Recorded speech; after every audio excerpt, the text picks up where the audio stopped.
Assalamu alaikum Jameen wa rahmatullahi wa barakatuh. A very warm welcome to our dear brothers, our sisters, our Sophia TV family on this show where we discuss some of the practices and philosophies of Hajj. Now we've come to a very important point in our journey together, both you and me, where we're going to be discussing the wearing of Ihram, but specifically for Hajj Al-Tamatu. I'm joined today once more by our respected Sayyid Ali Raza Rizvi, and I welcome the dear Sayyid to the show. Sayyidina, Assalamu alaikum. Wa alaikum assalam wa rahmatullah. How are you today? Alhamdulillah. Dear Sayyid, as I was mentioning to our viewers, we've come to an important point now once more where we're going to be focusing on the Ihram, but specifically for the Hajj. So, dear Sayyid, to start things off, when do we begin Hajj Al-Tamatu? Bismillah ar-Rahman ar-Rahim. Al-Hajju ashhurum ma'lumat. So we have specified months and days for the Hajj. So when we said Ihram in Miqat, that was for Umrah Tamattu. But as soon as we enter the special dates, we've entered the month of Dhul Hijj, the 12th month, last month of the Islamic calendar. And the Hajj is to be performed on the 9th, 10th, 11th, 12th. And if you don't leave Mina by the eve or Maghrib of the 12th, then even 13th. Now, as far as the Ihram for Hajj is concerned, then it is to be performed, the Ihram has to be worn in the city of Mecca. So according to Raza Rizvi and the current scholars, it is any part of Mecca, new or old. So you can place your Ihram on your body from the hotels or in any part of the city of Mecca on the 8th of Dhul Hijjah. And you have to make the intention. The intention has to be that this is the Ihram of Hajj Al-Tamatu, Hajj al-Islam, Wajib, Qurbatan ila. Basically, it has to be for the sake of Allah subhanahu wa ta'ala, and it is Wajib. Now, according to some of the old scholars, like Sayyid al-Khoui, you had to go into the old Mecca to wear your Ihram. Yes. So, Sayyid al-Sistani says that no, it is permissible in any part, old or new Mecca. You can perform your Ihram. You'll be wearing your Ihram. Ihram is again two parts of the clothing for men and for women normal clothing, but they have to make the intention. So there are three obligations. So you will be performing it on the 8th because you leave in the after Maghrib on the 8th to go to Arafat. Now, before I explain the Maidan Arafat, the Ihram, I'll quickly explain the three again obligations. The intention, the clothing, and the third is the talbiyah. So you say labbaik, Allahumma labbaik, so you perform talbiyah. Yes.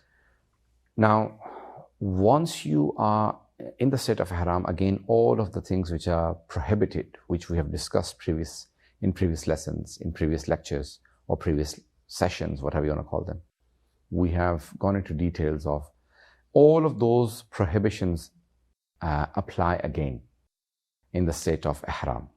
So once you're in the state of Ihram, now Mecca is a specified city. The closest part to Mecca is Mina. So the plains of Mina are the closest, joined to it is. So Aziziyah is the last part of Mecca, Yes. which is right next to Mina. Then it is Muzdalifah or Mash'ar, and then it is Arafat. So the day of the 9th, you have to remain in the plains of Arafat. We will discuss that later.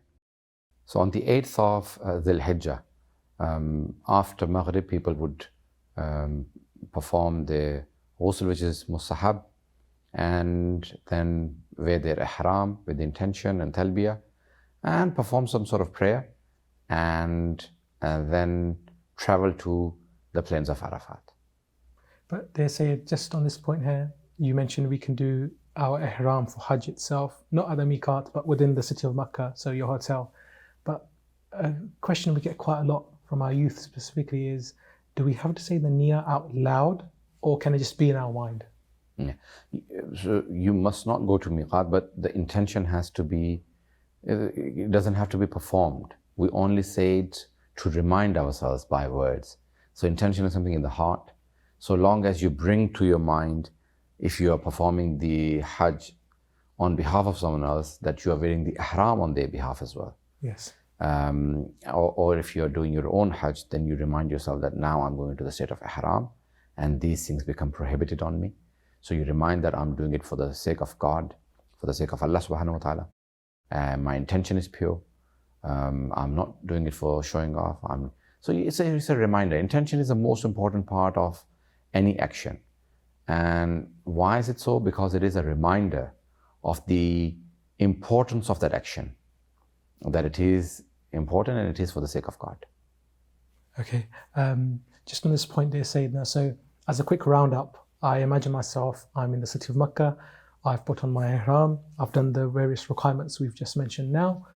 What happens then on the 9th? So as we move towards Arafat itself, just some of the outlines of when the pilgrims begin going there, what happens generally speaking? Okay, now what happens generally is that a lot of the people do travel for Ayyam al-Tashriq, as they are called, the days of Tashriq, to Mina before going to Arafat. And so many of the other Muslims may be going as an obligation, but it is recommended. So we place our luggage in the plains of Mina and then we go to Arafat, because then we have to sometimes take the buses or walk from Arafat, and people should leave their luggage in Mina so they don't have to actually walk with their bags. But one bag is necessary, that if you're keeping your ihram, an extra ihram, so unless, God forbid your ihram becomes najis or it is impure, you're bleeding or something like that, you have to wash it straight away, otherwise change your ihram. Yes. So it is important that now we, on the Ayyam al-Tashriq, we begin our journey of the Hajj. So there are 13 obligations of Hajj. First is Ihram, and then Wuquf. Wuquf is the stay. Wuquf in Arafat, which is a pillar of Hajj, which is regarded as one of the arkan, rukn, a pillar, major part of Hajj, which is on the 9th of Dhul Hijjah, Wuquf in Arafat. Now, so there are two parts, is Idtirari and Ikhtiyari.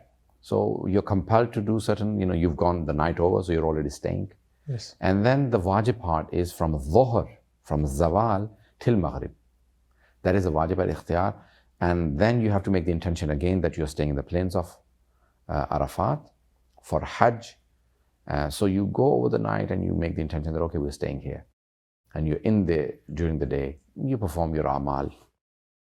Yawm Arafah is, a lot of du'as and dua Imam Hussain alayhi salam.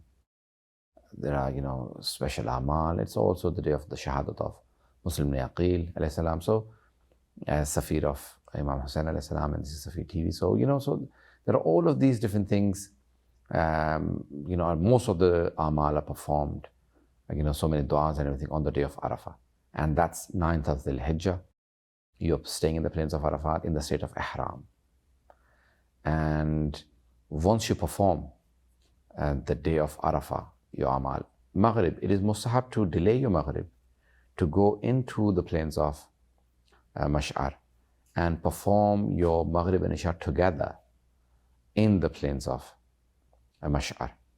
So from Arafat, you go towards Makkah, and yes, on the way, it's specified. You can see this is a marking, this is where Arafat starts, this is where it ends. Then you go into Mash'ar. This is where it starts, this is where it ends. So you stay during the night, and then in the 10th of Dhul Hijjah. So tomorrow will be 10th of Dhul Hijjah, tonight you will be in the plains of Mash'ar. Sometimes the buses will take you all the way to Mina. So you have to leave your luggage.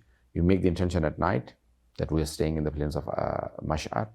And then you come back, because the wajib part of stay in Mash'ar is from Salatul Subh, like morning prayers, Fajr. Yes. From the beginning of the Fajr till the sunrise. As soon as the sun rises, and that's also wajib, so rukn.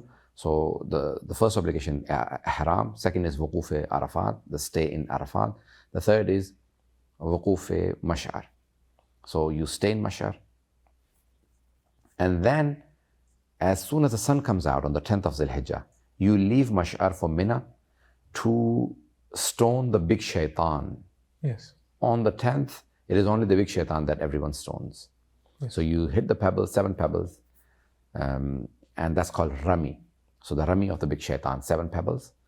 So as soon as the rami happens, then you come, you stay in, and rami is basically in Mina.